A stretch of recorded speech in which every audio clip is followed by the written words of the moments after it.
પાટણ શહેરમાં અત્યારે ગેરકાયદે દબાણકર્તાઓ સામે નગરપાલિકાએ રૌદ્ર સ્વરૂપ ધારણ કર્યું છે. પાટણના પદ્મનાભ વિસ્તારમાં આજે સવારથી જ પાલિકાના બુલડોઝરની કાર્યવાહી શરૂ કરાઈ છે. પદ્મનાભ વિસ્તારમાં આજે વેદ સોસાયટીમાં છેલ્લા ઘણા સમયથી રહીશો ટ્રાફિકની ગંભીર સમસ્યાથી પરેશાન હતા. આ સોસાયટીના આગળની લાઇનના મકાન માલિકો અંદાજે 7-7 ફૂટ જેટલા ગેરકાયદે દબાણ કરી દીધા હતા. પરિણામે ચોમાસામાં પાણી ભરાવા અને કોઈ સામાજિક પ્રસંગ હોય ત્યારે આખો રસ્તો બ્લોક થઈ જતો હતો.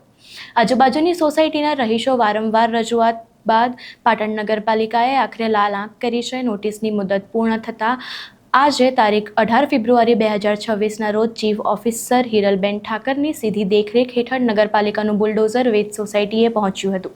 અહીં કરવામાં આવેલા દબાણ પૈકી 5-5 ફૂટના દબાણ તોડી પાડવામાં આવ્યા છે, જેમાં 26 જેટલા ઓટલા અને ઘરની બહાર બનાવેલા ઢાળોનો સફાયો કરવામાં આવ્યો છે. વર્ષોથી રસ્તો સાંકડો હોવાને કારણે હાલાકી ભોગવતા અન્ય રહીશોમાં આ કાર્યવાહી બાદ ખુશી અને સંતોષનો માહોલ જોવા મળી રહ્યો છે.